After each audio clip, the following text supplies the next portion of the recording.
What are they worried about? Right, so we quarantine animals, that's why You gotta quarantine, yeah. So what happened 65 million years ago that allowed disease to spread? The theory, which is almost certainly the correct one, is 100 years old, goes back to 1890s. Professor Osborne worked it out. He was on the board of the Bronx Zoo, and he was at the American Museum. He knew bones, he knew zoos. And he pointed out every time there's an extinction on land, there are land bridges. Big animals can cross and spread. You would get Asiatic dinosaurs going into Wyoming and vice versa. You'd have dozens of dinosaur species spreading to continents where they couldn't spread before. Each dinosaur carrying 20 diseases, maybe? You'd have hundreds and hundreds of epidemics. It would be an ecological, epidemiological catastrophe. So you're saying whenever we see these big extinctions, we see seas receding and land bridges springing up so that animals can move to places they didn't live before? During the Ice Age, when the mammoths were going extinct, sea level fell and you could walk from Siberia to Alaska and from Mexico to South America and back. And that's when these big animals spread and you have major extinction. 65 million years ago, when the last dinosaurs were going extinct, sea level was falling, shallow seas were disappearing. You could walk from Massachusetts to California. There was no ocean in between, and there was mixing. At the end of the Jurassic dinosaur extinction, same thing. Whenever sea level falls and seas drain off the continents and you form land bridges, then you have extinction. The meteorites have hit, but they're just loud bangs. They're irrelevant to evolution. So why don't many of your colleagues accept this? Because they're not frog savvy. I sat down with the elder Alvarez, Louis Alvarez once. Who came up with the one of the theory, principal proponents that the meteorite whacked the dinosaurs. And I said, Louis, according to your theory, there would be a lot of acid rain and the world would be chilled all over, including the tropics, suddenly. You said, of course.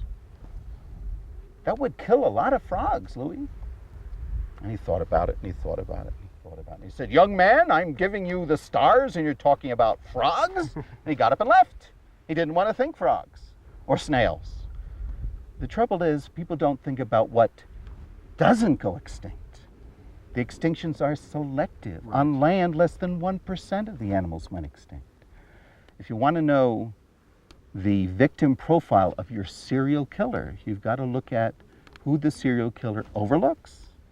And that's all the little delicate tropical animals who would die out right away if there were acid rain and sudden chilling. So the meteorite theory is the wrong serial killer. It's the wrong victim profile. It would kill frogs and snails, and they're immune to sudden extinction. And how long did our ancestors, in other words, mammals and dinosaurs, overlap? How many millions of years? For the entire history of dinosaurs, there were mammals. For 165 million years. 165 million, okay. Which is an immense hunk of time. There were these little furry, beady-eyed, twitchy-nosed, shrew-like things. They were evolving all right. And they were evolving bigger brains, but the smartest dinosaurs were bigger brains still and had better hearts and much better lungs. And basically, if they were bigger, they would have been eaten. I mean, if you're small, you can hide, you can burrow, you can escape from... You'd have to conclude the dinosaurs were fundamentally superior to our own class, the class Mammalia. And it's easy to see why. We mammals are stuck with a very inefficient lung.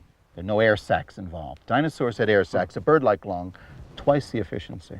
Dinosaurs had bigger hearts than our mammal ancestors did. Dinosaurs had much better eyes, very visual, very good sense of smell. So they could smell better, they could see better, they could think better, they could run faster, they could breathe better and pump blood more efficiently. There was only one advantage we had. We could hear high frequencies better. The mammal ear is very good at rustle, rustle, rustle noises. So if you're a shrew, that's good. You can hunt bugs at night. Bob, what's the oldest known dinosaur? The oldest animal you could call a dinosaur is around 225 million. That's the age of the chugwater beds here in Wyoming, some of the beds in Argentina, some of the stuff in Arizona. Not very big critter. A meat eater with long hind legs, long delicate neck, small sharp teeth, total weight 10 pounds maybe? I mean, they weren't huge when they first made their debut on the stage. So they're around for 160 million years, roughly. And we've been around for our species maybe 100,000 years. If you include our hominid relatives, maybe 4 million years. So they were around at least 40 times longer. I mean, why do we focus on why they went extinct when they seem so incredibly successful, if you look at it that way? Oh gosh, there's something in the human mind that wants to know why something truly great failed. People want to know why the Roman Empire failed. People want to know why the dinosaurs went extinct. People want to know why the mammoths went extinct. That was the first extinction question. The first extinct species to be identified was the woolly mammoth, identified in 1790. And as soon as people realized, hey, here's an elephant species, it's extinct, it's gone. Why? What happened to it? And that really bothered philosophers and scientists. How could something so great, so successful, so well adapted, how could it disappear? It's sort of natural to ask that, I think. And how many species of dinosaurs do we know about?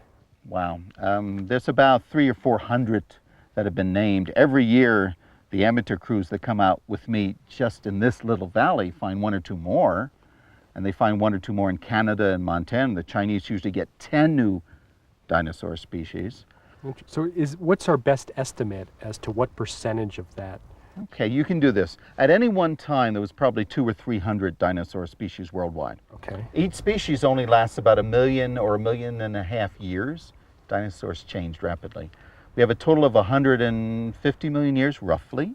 So there can be 100 separate casts of dinosaur characters, set of species. 100 times 200 or 300. So there were many tens of thousands of dinosaur species all together, which is why we find new ones. Probably no less than 1% then. Yeah, we're probably scratching around 1%.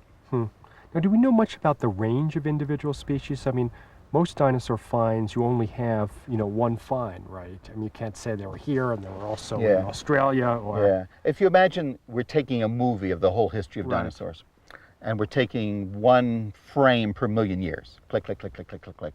Unfortunately, we're missing a bunch of frames. We don't have a sample of dinosaurs for every million years. It's only for about every 10th. So we're missing a lot. Plus, we're not filming dinosaur evolution all over the world. Right here in Wyoming, we have really great late Jurassic, but we don't have great Middle Jurassic. There were Middle Jurassic dinosaurs here, but they're just not preserved. You got to go to Madagascar or southern England for Middle Jurassic. How about early Jurassic? Well, that's everywhere. Yeah, it's in Arizona and South Africa and China. That's great. Well, what does it take to find these dinosaurs? I mean, it seems that there are more amateurs involved in paleontology than in many areas of science. Why is that? In dinosaur paleontology, here in the West, especially Wyoming, we couldn't exist without amateurs. The amateurs are on many levels. We have volunteers, local Wyoming people, who give their time to the museum in Casper, cleaning bones, helping exhibits, making labels, doing tours. We have the Dynamation Society, a nonprofit group that organizes these intense field courses. We get people from all over the world coming here. And for 5.5 days, they dig with great precision, 14 hours a day. Yeah, without amateurs... Because digging, you really mean with tiny, tiny tools, or else Actually, you a lot of it is crawling. Right? If you want to find a dinosaur, it's easy. This is what you do. You walk up and down a gully like the one we're squatting in right now. And you look for little broken bits of fossil bone this big. And your eye has to be trained not for shape, but texture. Fossil bone is very brittle. As erosion is cutting through this gully, it is cutting through a layer of rock which has some dinosaurs in it. It's about 30 feet down that way. What's breaking out of the rock are not whole bones, but little shards. If you pick up one of these shards and look at it, you can see the texture of bone fibers and the holes left by the marrow cavity. So that's how you find dinosaur bones walking up and down a gully looking for little pieces. Then you look in the walls of the gully, and if you're lucky, you'll see more pieces sticking in. And then how long does it take to excavate a site? I mean, I know it obviously varies, but... We've been working on a single Brontosaurus specimen for 5 years. Birth of the Brontosaurus. We're working on it so slowly because the bones are very brittle. You've got to brush the rock away from maybe a square inch, then paint preservative over that square inch several preservative times. Makes it harder so it doesn't fall Yeah, apart? the stuff soaks in. Now I notice here in your drawing the Brontosaurus, you've colored him red, Yes. okay? I mean, when I grew up on dinosaurs, they were all drably colored, Gray like green or army green gray. trucks. Yeah, yeah, right, yeah. right. Now, why do we put color in them now? Couple reasons. Number one, Brontosaurus and its close kin lived on dry land. Number two, their eyes, all dinosaur eyes are constructed like bird eyes. They're Which means extremely they're not- visual and they saw in color. Okay. All living birds see in color. They're dinosaur descendants. And living birds are colorful. Yeah. And crocodiles and lizards are distant relatives of dinosaur ancestors. They see in color. Without question, dinosaurs saw in color. If you're a land animal and you see in color, you will use color to advertise your social rank, particularly during courtship, which is why there are so many varieties of color in birds, and actually in lizards too, and fish, and even frogs. So the idea of a dull brontosaurus nose to tail is just scientifically bunk. But which color they are, we have no evidence for. It's not as if we found fossilized skin, or is there any way, is there any hope of knowing what You color can they dope are? out where the color would be. Many dinosaurs have some sort of crest, some sort of bump around the head and neck. Okay. That's where you expect the color to advertise maleness, your social rank. Number two, in a dry environment with a lot of open space, red is extremely common in birds today. Very, very common. In a more closed environment, forested environment, metallic blues are more common. Like you get metallic blues in birds of paradise and other deep forest birds. So if you know the habitat of the dinosaur, you could make a reasonable guess of what sort of palette the males would wear, but they surely were colorful. Because the essence of evolution is attracting a desirable mate. If you see in color, you've got to use color to attract that desirable mate. So in a way we can say dinosaurs aren't extinct, right? Yeah, oh, yes, I mean, that they've absolutely. evolved into birds. Yeah, the new museum display that just opened in New York has as its message that dinosaurs and birds are the same thing. Birds are a continuation of the dinosaur family tree. When you look at your parakeet, treat it with respect. There are a lot of Tyrannosaurus rex genes in that little budgie. Thank you, Dr. Bacher. You're welcome.